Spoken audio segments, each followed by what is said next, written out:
back to the Practical NLP podcast with me, Andy Smith. This week we have an interview with the amazing Gemma Bailey. Gemma is an NLP trainer and director of NLP for Kids, a company which specialises in bringing NLP to children, their families and schools to help them with mild to moderate mental health and emotional challenges. With a background in childcare, Gemma has translated NLP into child-friendly language for delivery by over 20 NLP for Kids practitioners who are working throughout the UK and soon to be overseas too. Hello, Gemma.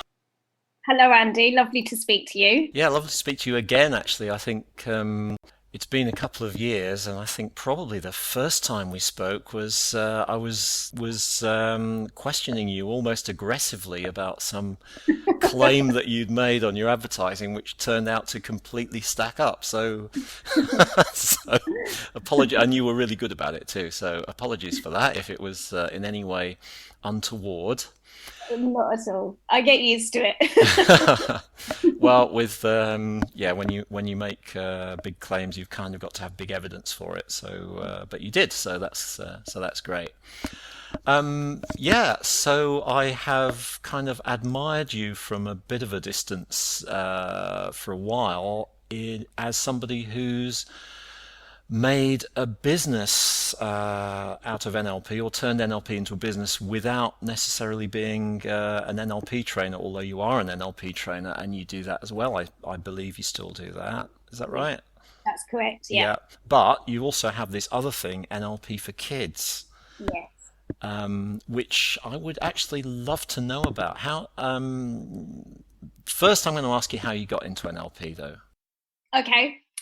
So I was, at the time I got into NLP, I was working as a nursery manager for a private day nursery. It was a really large company, and I suppose there were a few factors that had me looking outside of that in terms of moving forward from a career perspective. So the first thing was that I became a nursery manager at quite a young age, which meant that I'd hit the ceiling a little bit too soon and wasn't too sure, how I was going to progress beyond that point. Mm-hmm. The second thing was that it was a really large company. They were the largest childcare providers in the UK that I worked for at the time. So that was, all these things sound great, like great achievements, which they were. But I suppose what came with that was a sense of being a bit disillusioned. And actually, it wasn't all that great at the top after all. And I didn't really know what I was going to do next. And this all coincided with me. I had appendicitis, and I was signed off work for a month, and so I was stuck at home watching Richard and Judy on the sofa 4 weeks, and I saw Paul McKenna on TV, and he wasn't doing his funky stage show stuff anymore. He was doing this new funky stuff called NLP, and he worked with a lady who I think had agoraphobia. So she hadn't left the house in a long time. And I remember them interviewing her, and she talked about all of these different therapeutic interventions and medication that she's had over the years, and how it hadn't really worked for her. And then I think she probably spent a day or half a day with Paul McKenna, and then they filmed her walking to the television centre for her interview live on the TV.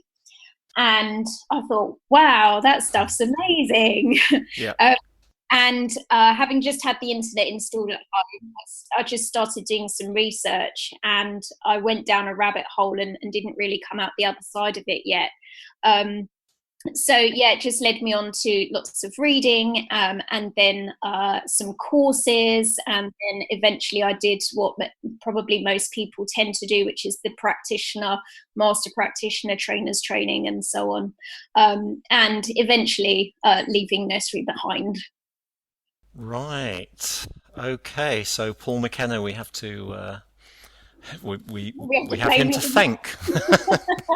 Yeah, and I should point out for international listeners as well that when you were watching Richard and Judy, British people will know what you mean, but NLP buffs abroad, it wasn't Richard Bandler and Judy Delosier, it was two daytime TV hosts that were big on British TV at that time.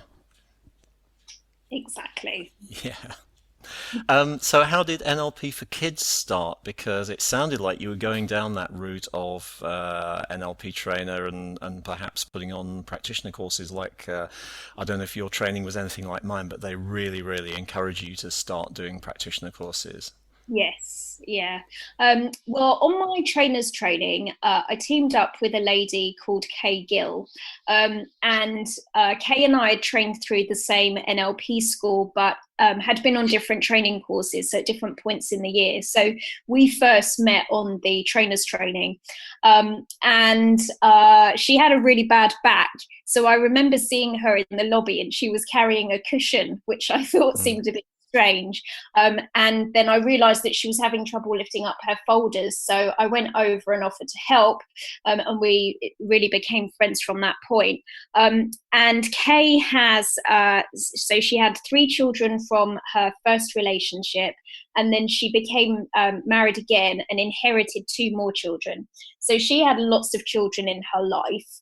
And obviously, I'd worked with children. It was actually her idea that we should look to specialise how we were going to be using our NLP skills in the future.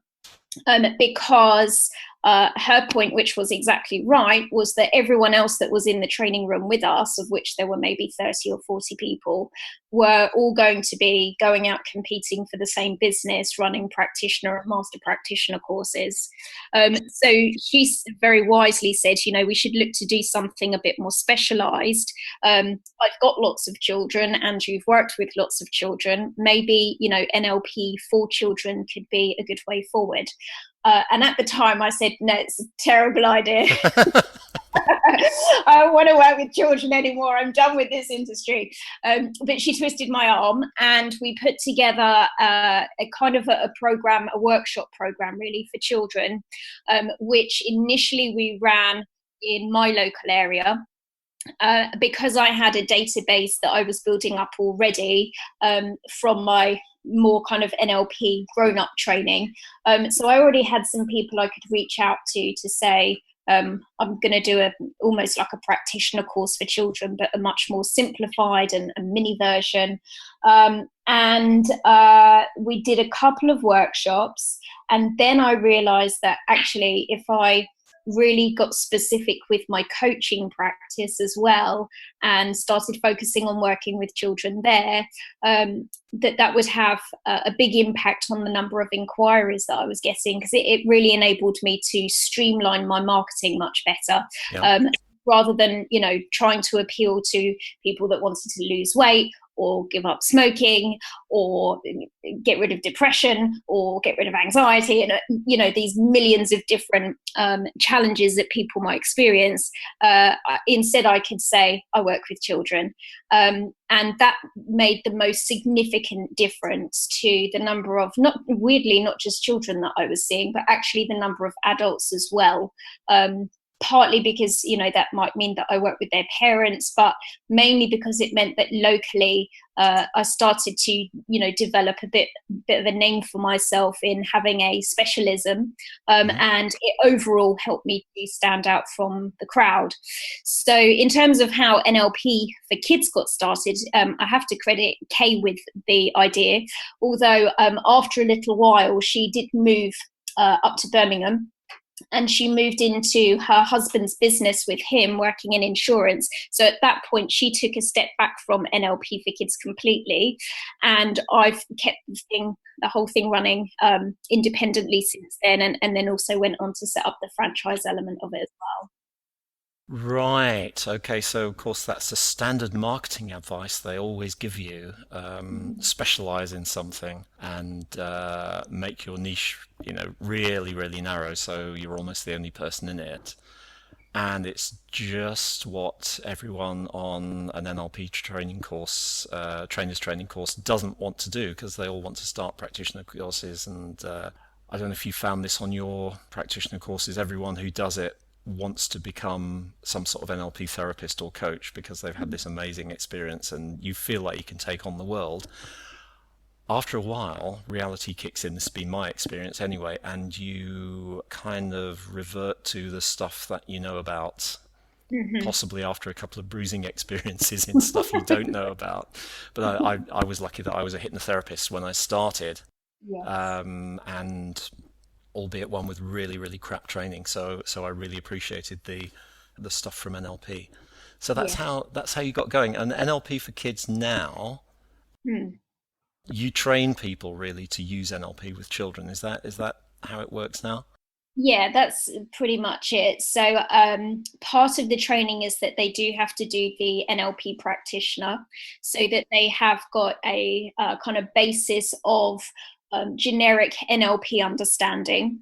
And then we have 3 levels of training with NLP for Kids. So the first part is predominantly for working with children, either in a workshop setting or for one-to-one sessions with them. And in that training, it's really about re-looking at the techniques. A huge part of it is about simplifying the language. And that's not just because NLP's littered with clunky language Yeah. anyway. It's also because we get so used to conversing with adults that sometimes we forget that we might need to explain things, not necessarily in a simpler way, but just in a multitude of different ways to enable a child to really grasp it. So that's a big part of what we look at on the first training. The second level of training, which is optional, so not everybody takes it up, is NLP for parents and teachers. And that's because I had a really harsh lesson one day when I'd had a great session with a boy who was about 13 years old, and actually we'd used the technique that hopefully we'll get time to talk about today. And at the end of the session, his mum came in and said, "Did you hypnotize him?" And I said, "No." We've done this cognitive process today. This is what it does. And then his mum said, it was words to the effect of, "He's done things like that already. It didn't work for him then. It's not going to work for him now." And I watched this poor boy sort of dissolve before my very eyes, who'd been really pumped up and sort of, looking forward to going and putting things into action. And I remember him saying he was going to pin it up on the wall beside his bed, the notes that we'd written. So we have parents and teachers training really so that we can do the very best to provide the most supportive environment for children who might be going through some kind of NLP process, or in a great number of the cases as well, making sure that parents are adapting their approach on what they're doing, which might mean then that a child doesn't actually need to come for sessions anyway. Right. And then the third level is hypnotherapy for kids, which isn't necessarily about putting them into a sort of deep zombified state, but it's more about sort of using metaphors and, again, real sort of focus on how we can use language to impact useful change with them, and some light sort of meditation type techniques in there as well. So people can come and just do the training with us, or they can do the training and then go on to become one of our licensed practitioners, which means that they kind of stick with us from that point onwards and become part of our team. Okay, and I can imagine there are going to be quite a few listeners thinking, well, I have kids, or I work with kids, or I'm a teacher, or I've got nursery experience or whatever. And they're probably going to be wondering, okay, where can we find out more about this? Because some of this sounds like it would be really, really helpful. So is there a website, something they can go to? Yeah, of course. So the website is NLP, and then it's a numerical 4, kids.org. And there's a page on there that says, you'll see at the tab at the top that says join us. And from there, you can make some, choices about where you go next, because some people might just want to do some training to upskill themselves. Some people are going to be more interested in the business and franchise aspect of it. So that will take you off in a slightly different route. But that would be the best place to get started, and just have a general nose around the website, because there's quite a lot of good resources and blog posts and things on there for people to read too. Yeah, okay. And you're based, am I right, St Albans in the UK? Hemel Hempstead. Hemel Hempstead. Why did I think St Albans? That's nearby, isn't it? Somewhere in that sort of region. I've kind of forgotten English geography since I moved to France. Hemel Hempstead. Okay, and you've actually got some sort of shopfront thing down there, haven't you? I have, yeah, another one of my bonkers ideas. So I'd been renting office space, which was incredibly expensive actually. So I had a Regis office, and they kind of suck you into those things with a really good deal in the beginning. So, you might be able to get a serviced office space for less than 150 quid a month or something crazy like that. And then of course you're there and you're routed, your post is going there and it's on your website and all your paper headings and all of this sort of stuff. So the last thing you want to do is move at the end of your 12-month contract, at which point they say, oh, the fees are going up. And the fees went up and it became more and more expensive to be there. So it just didn't make sense really to keep renting somewhere when it would be obviously for the business as well much more beneficial for us to have our own premises. So I had to think about what kind of commercial space would be A, the right fit, and B, financially the most viable. And I'd seen a lot of TV shows and things in the past, and also just in my own high street, where there's lots of retail spaces that were available, lots of retail units available, where I guess from the internet causing the trend as it does, lots of places were shutting down and businesses going online. So I thought if those places are empty, then they're probably not being sold for extortionate amounts of money. So I should maybe have a look into some kind of retail space, because if I could use that as an office but advertise the business at the same time in some nice window frontage, then maybe that could work. So I had a look into it all, and I did find somewhere. And when I went to see the council, because it needed a change of use, they said, these are the different categories and you need to choose which category you fit into. And I said, well, I do want to sell stuff, so I do still need it to be a bit like a shop. And they said, okay, well, that's this classification. And I said, but actually, I want to be doing therapy and consultations from there as well. And they said, oh, that's a different classification. I said, oh. And I also want it to be an office. And they said, yeah, and that's another classification. So I've ended up with a bespoke license because they didn't decide where to put me. And these are not the exact words, but it's along these lines. It's sort of hypnotherapy practice and other things. Right, so you could do anything in there, basically. Yeah, sometimes I see you've posted on Facebook. You've got like a board outside your place, haven't you? And you put inspiring quotes and wise things on there sometimes. So that's nice to see. Do you get much kind of passing trade, as it were? More than I'd expected. So predominantly it was about making sure we had an office space. The fact that we've got some nice big windows was an added bonus. So I wasn't expecting any passing trade, but I did put some like business card holders and leaflet holders out the front, so that if people weren't really feeling brave enough to come in, they could at least stop and take some cards, which they do frequently. And I was surprised at how quickly that happened.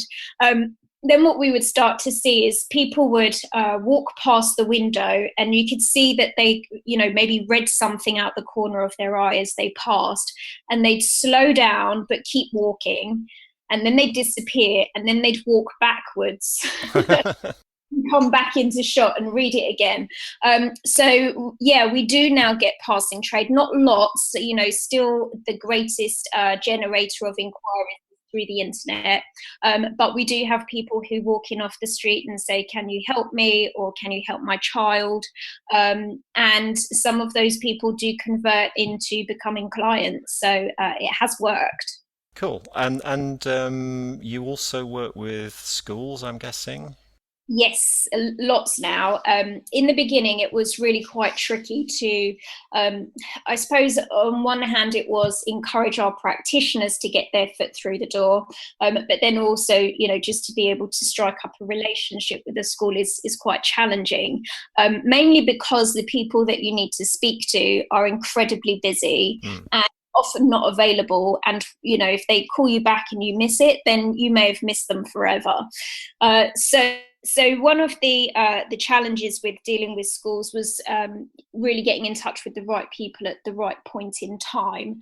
And so I'd put together some quite robust strategies for our practitioners to be able to follow, to give them the best possible chance. But even so, I think there were still two key challenges that remained. One of them was that our practitioners, whilst they love what they do, are not always all that brave about doing the marketing side of things, and still suffered with fears around rejection, no matter how much NLP training we might give them to combat that.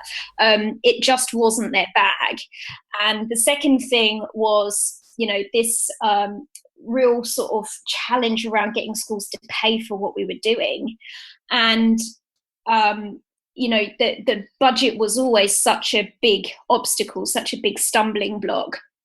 So in the last 12 months or so, I've been looking at ways for us to be able to source funding for schools that schools are already eligible for, but either don't know that they're eligible for it, or they do know, but they haven't got time to write the application form to secure it. And I've been, touch wood, pretty successful at doing that so far, which has meant that for our practitioners, they now don't have to go through the process of reaching out to a school. We do it for them from the office. And when we're approaching that school, rather than saying, would you like to pay for this service, we're saying there's probably some funding available for you to be able to get this service. Would you be interested in applying for it? You would think that, giving away free money makes it super easy. It's still tricky, and it's still incredibly time consuming, and schools are still not as proactive at responding as I might like them to be, but it does mean that typically we say to a new practitioner, would you like to work in school? And if they say yes, then we say, how many days a week would you like to work in school?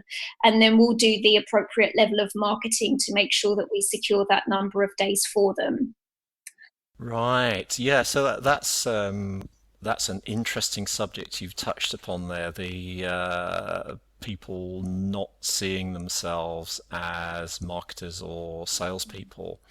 The people who can do both, who are sort of good on the therapy and training side and good at the marketing side, are quite rare, I think.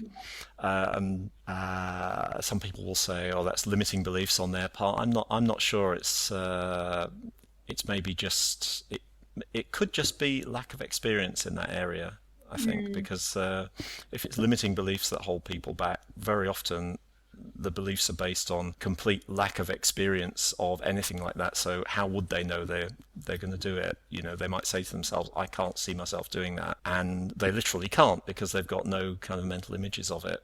So yes. some the people who tend to be really successful seem to be able to combine both of those skill sets, which is lovely. Like you, Gemma. Yeah.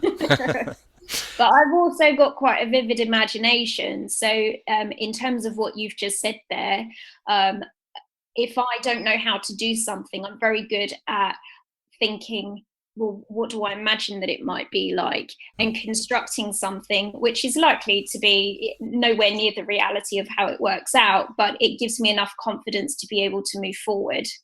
Right, and you can update it, of course, once you get a bit of feedback from trying stuff out. Yes. Yeah. So you mentioned before that some aspects of NLP for kids are kind of franchise-like. Mm-hmm. You presumably have practitioners in particular areas. Yeah, so they're not geographically restricted, which is important, partly because there are way too many schools in any one area for us to be able to limit that to one practitioner. So where I live in Hemel Hempstead, our local borough is called Dacorum, and there are, I think, 46 primary schools and 15 secondary schools. Right. So even if I were, as someone that could work 5 days a week in schools, I still couldn't fulfil all of that potentially. So we don't have any geographical restrictions. So the practitioners can sort of, work across borders, so to speak. And because we encourage them to niche, even within NLP for Kids, we get them to niche further. It does mean that they're more likely to attract clients with particular challenges. And so, as well as matching parents and children up with a practitioner who lives close by, it's also about matching them up with someone who's actually got the right skill set for that particular family's needs. Right. Which I think is important as well. We have, I think at the moment, it's 22 practitioners. 23 including myself, because I do still go out and deliver work in schools and see clients myself as well, although not so much of it as I perhaps used to do. Yeah, so we've got quite a sizable listenership worldwide for the podcast. So I can pretty much guarantee that there are going to be some people listening to this, maybe in the USA or maybe in Europe or maybe in Australia, thinking, okay, is this just in the UK, or how can I get in on this, or become a practitioner? Does this extend to different countries as well, or could it? Yes and no. So yes, in that we have trained people from overseas, but I've yet to license anyone from overseas. I have looked into licensing in Australia. The reason that I picked there is because A, I haven't been there and I'd quite like to go.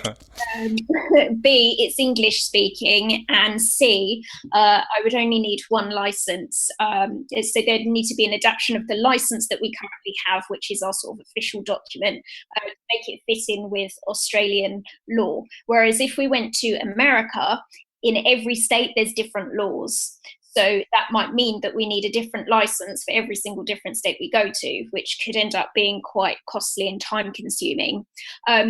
That said, we have training coming up later on in August, and there's a lady coming over from Cyprus, and she's looking to become our very first Cypriot licensed practitioner, which is going to mean that we need to do some translation work around the materials and the workbooks that we provide and so on. So I think that, that's going to be a useful learning curve for me to have in terms of what that's going to look like and what it will entail to work with someone overseas. Yeah, okay. That's quite exciting, I would imagine. It is. I'm hoping that I'm going to find a reason to be able to do some sort of site visit with her. I think you need to, really. Someone's got to do it, haven't they? Well, I think I'm going to ask you about a favorite technique of yours, or something that our listeners might find useful, because most of the NLP stuff that we've done on the podcast, whether it's me or whether it's me interviewing somebody, it's been really aimed at either kind of personal development for adults, or working with adult clients. So you must have a wealth of things that you can use with kids and describe in simple language and so on. So what's your favorite technique that people might be able to use for themselves or try out with someone?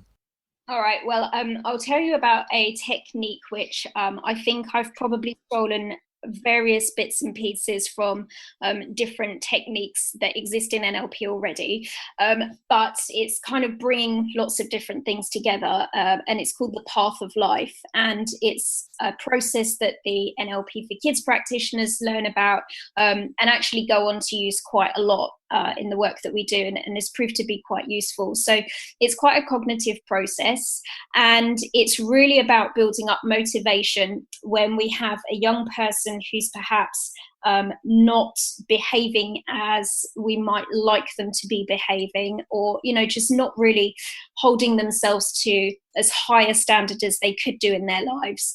And I personally developed this one because, for me, in terms of what motivates me, I'd love to say that I'm someone who gets really fired up by, all of the positive things that I'm going to go out there and achieve, or what I'm going to gain, and all of those lovely towards things that we talk about lots in NLP. But the reality is I'm still quite an away from driven person.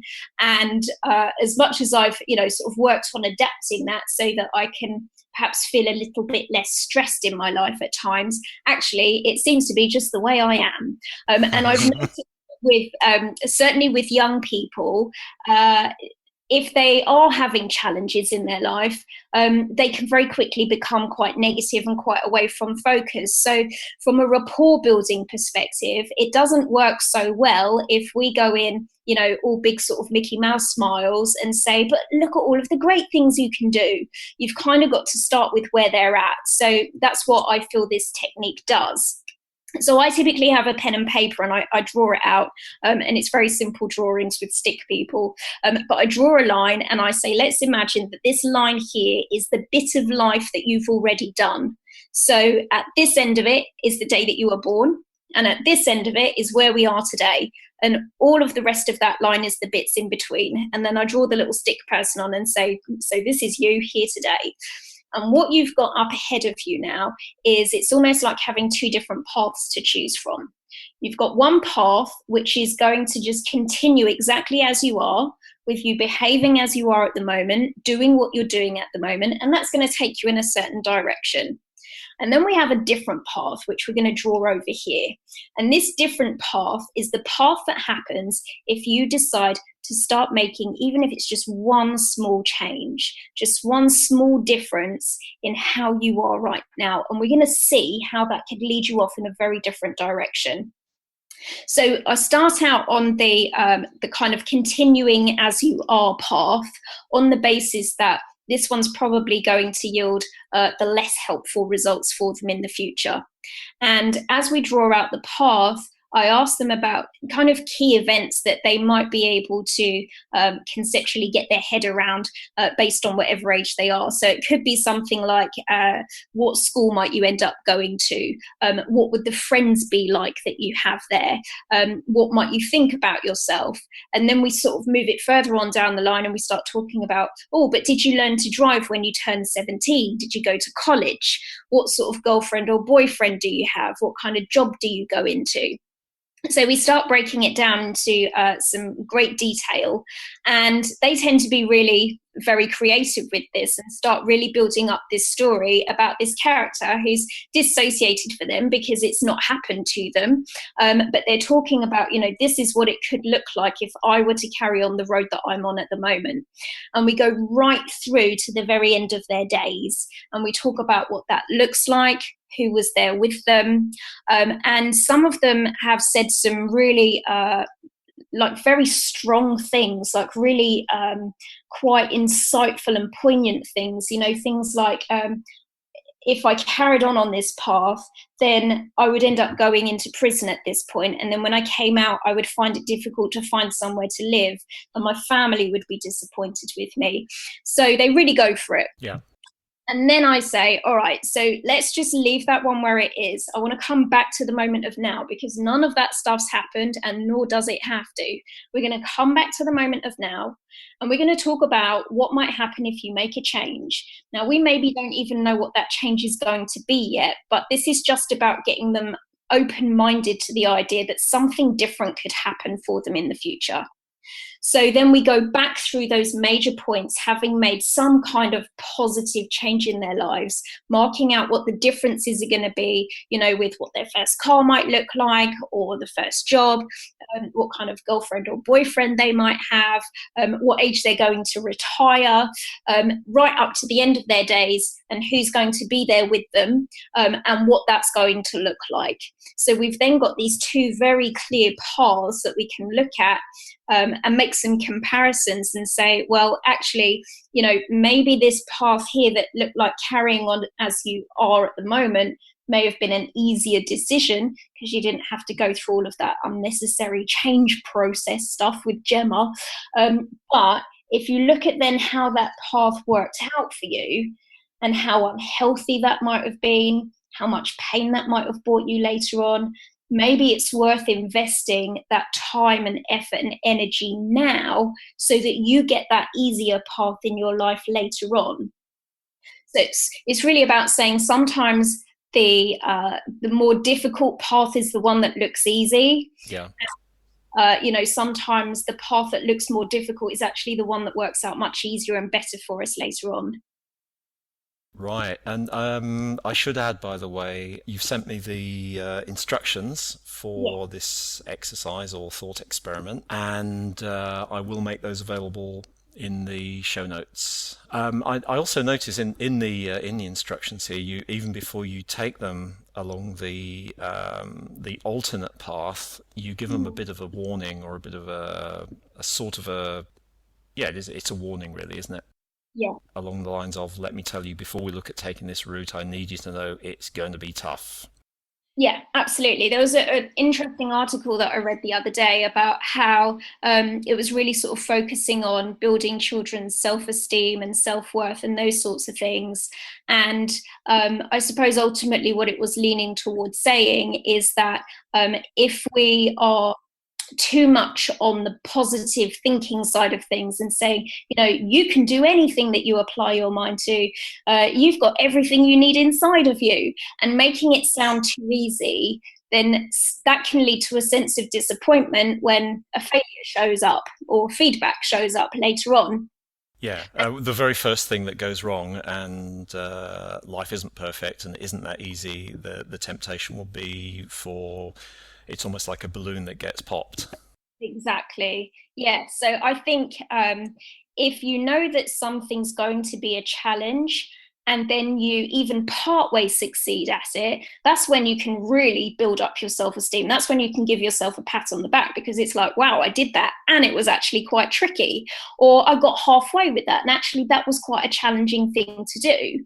When you succeed at things that you already assume are going to be easy, the sense of achievement isn't quite the same as if you achieve at something that was framed to be quite challenging for you.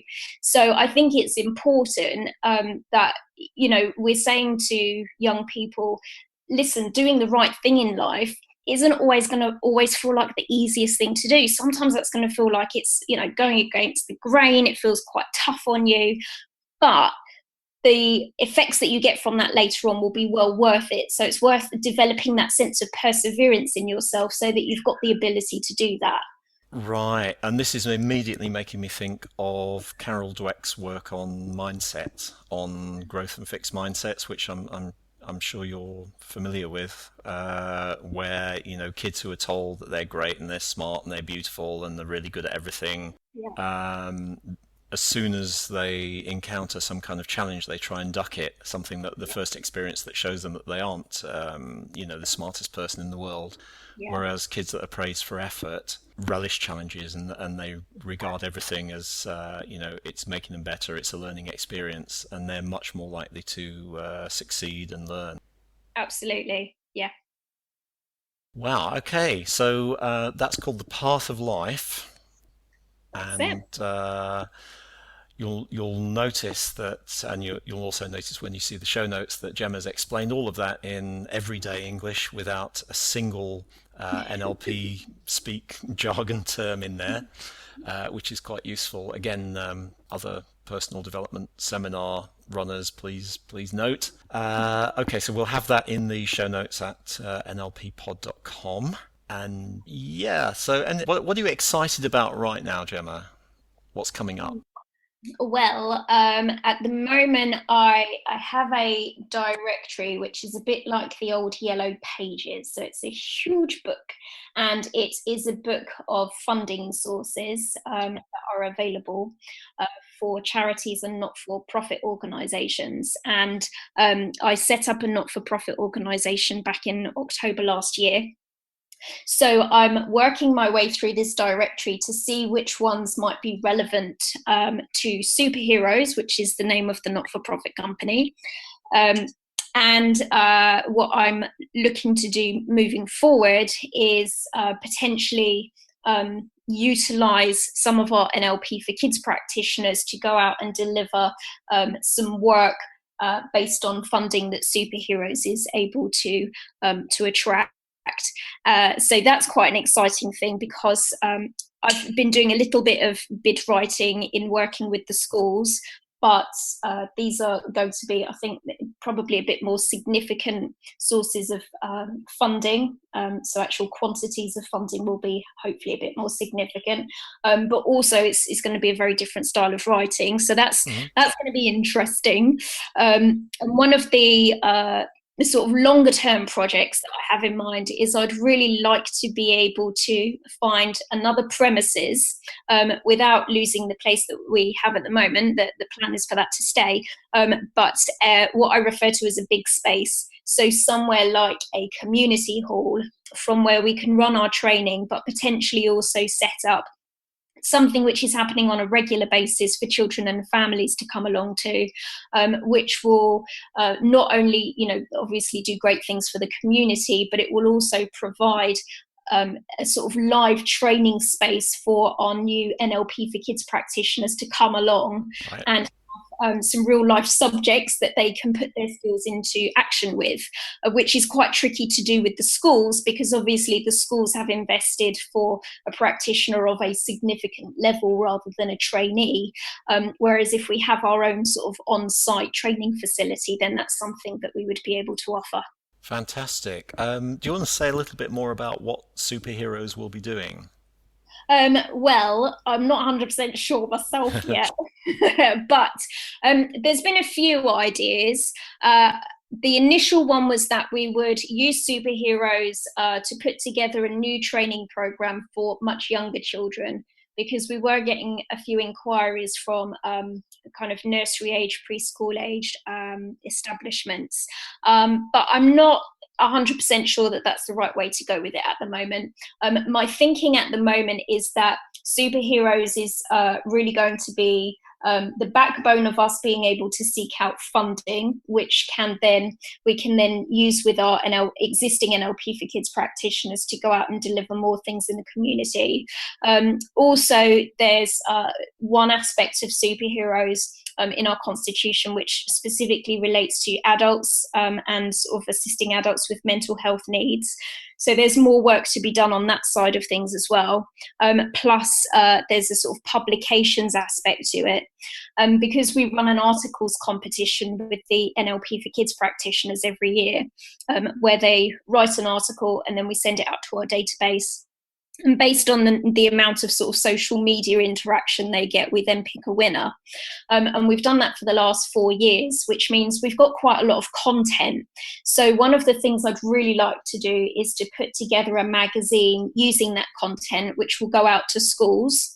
And this is something that I think Superheroes would be able to seek some funding to be able to make that one happen. And then obviously the sort of big space idea, I think, is something that will ultimately be underpinned by Superheroes. So ultimately what I want is a space that I can call the Superheroes Training Centre. Cool. Okay. Is there anything else I should be asking you about? That's a very good question. Is there anything else? Actually, no, I'm not even going to say that. I'm going to say, what else should I be asking you about? I'm going to put a little presupposition in there that there is going to be something. Thank you. I suppose the main thing that I feel differentiates NLP for Kids from more conventional NLP training is the level of support that we give, certainly to our licensed practitioners. So people that do training only get training only, but the people that become licensed with us, I like to think that we do look after them really well. So it's not just we give them access to the logo. They get mentoring, they get a monthly webinar with sort of training updates. They get free ongoing retraining that they can attend as many times as they like. They have a forum facility for all of their downloads of various different marketing materials. We have a get together every quarter. So there really is a lot of sort of support, not just from me, but from the rest of the team. And sometimes, if there's something that perhaps I don't have an immediate answer to, we've got this WhatsApp group that, to be honest, I have to switch the volume off because they talk to each other so much. But they'll send out an inquiry to the WhatsApp group, and before you know it, there's 8 different responses, different suggestions about how to move forward with something that they're finding quite challenging. So I think that that's a really important aspect of what NLP for Kids offers, is that sense that you're not a lone ranger anymore. You have got a team there, and there is that sort of backup and support to take you through every step of the way. Fantastic. Okay, so let's just reiterate again where people can find you. What's the best website to go to? So it's NLP and then a numerical 4, kids.org, so NLP4kids.org. And then if they head over to the Join Us page, then that has all of the details about either doing some training or what's involved in becoming a licensed practitioner. And there's some publications that we've added to the website now that you can download, or even we can send out to you by post, which are really comprehensive and talk you through all the pros and cons of doing the training or becoming licensed, so that you've got a really good picture of what's involved before making any decisions. Yeah, I think I had a look at that stuff before, not with any intention of doing anything like that myself, but one of my practitioner graduates was considering it, so I had a look at the stuff, and I can back up. It is really comprehensive. Thank you. Okay, so thank you very much, Gemma Bailey, for a wonderful interview, and quite an inspiring interview, I think, as well. If people have perhaps a business idea for using NLP, or they have an area of specialism that they would like to reach more people than they can just reach on their own, I think the fact that you kind of blazed a trail doing that and shown it's possible will quite conceivably give people a bit more motivation, a bit of inspiration to actually go and do something themselves. So thank you very much. Thank you very much. This episode is sponsored by the NLP Trainers Mega Pack. Detailed instructions for over 120 NLP training exercises, customizable NLP practitioner manuals that you can add to and rebrand for your own course, plus many other useful goodies for NLP trainers. Find the NLP Trainers Mega Pack and other resources for trainers at webstore.nlppod.com. See you next time.